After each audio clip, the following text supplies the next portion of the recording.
Di daerah Kalimantan Barat pernah terjadi tragedi kecelakaan mistis yang dikaitkan dengan makhluk misterius yang menetap di Sungai Kapuas. Makhluk misterius itu bernama Pauke. Para sejarawan dan juga budayawan mengatakan bahwa kata Puake sendiri berasal dari bahasa Melayu yang berarti besar atau raksasa. Keberadaan Puake sebagai makhluk penjaga Sungai Kapuas diyakini telah ada sejak zaman nenek moyang bangsa Indonesia. Dan beberapa orang percaya bahwa Puake adalah makhluk yang sama sekali tidak mengganggu manusia. Tetapi sob, beberapa orang juga percaya bahwa Puake dapat meminta tumbal pada waktu-waktu tertentu.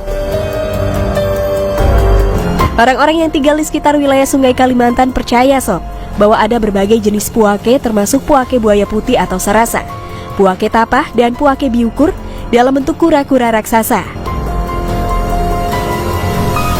Nah, beberapa yang paling umum diceritakan adalah Puake buaya putih dan Puake berbentuk ular raksasa. Misalnya masyarakat desa Bansir Laut di Pontianak yang mempercayai Puake yang menyerupai buaya. Masyarakat sekitarnya menyebut buaya penjaga itu sebagai kembaran dari mak tua yang sudah meninggal. Dikatakan bahwa Puake buaya sering muncul ketika orang-orang di sekitar Sungai Kapuas mengadakan pernikahan dan acara meriam karbit di malam hari takbiran. Alasan lain untuk kemunculan makhluk penjaga Sungai Kapuas ini juga diyakini sebagai tanda untuk mengingatkan orang-orang untuk mengadakan ritual buang-buang, seperti minyak, telur ayam kampung, benang, paku, dan nasi kuning. Sementara itu sob, beberapa orang Pontianak percaya bahwa Puake itu dalam bentuk ular besar yang kepalanya di mulut muara dan ekornya di hulu sungai. Bisa dibayangkan gak sob, segede apa itu ular? Sampai sekarang sob, tidak ada yang tahu persis bagaimana penampilan Puake. Beberapa orang percaya bahwa Puake adalah hewan biasa yang berukuran besar dan selalu bersembunyi. Karena tempat persembunyiannya berada di air yang dalam, tidak ada yang bisa menemukannya.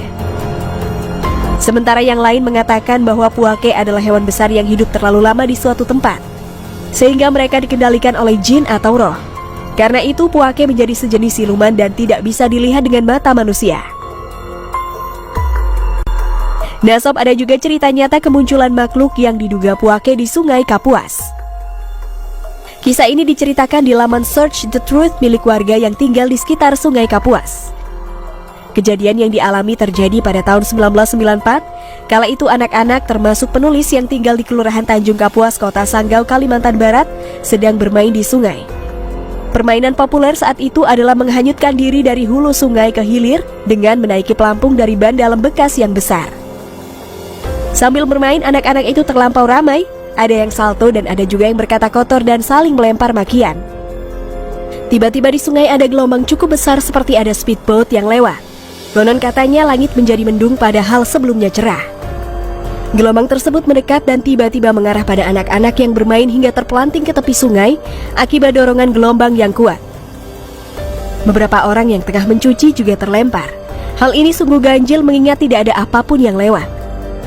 Setelah kejadian itu sob, seorang tetua kampung bernama Pak Itam menghampiri anak-anak yang bermain dan mengatakan untuk tidak lagi melakukan hal itu atau ribut dan berkata-kata kotor. Sebab kata Pak Itam, Puake penunggu sungai marah. Terlepas benar atau tidaknya hal itu, sebagian orang-orang di sekitar Sungai Kapuas meyakini jika makhluk misterius tersebut memang ada. Hingga kini sob, Puake memang menjadi kontroversi di tengah masyarakat. Ada banyak pendapat yang disampaikan berbagai pihak. Sayangnya pendapat tersebut sebagian menyangkut hal gaib yang sulit dibuktikan. Tapi dalam kehidupan di dunia ini memang tidak semua hal terlihat. Namun bukan berarti mereka tak ada, bukan?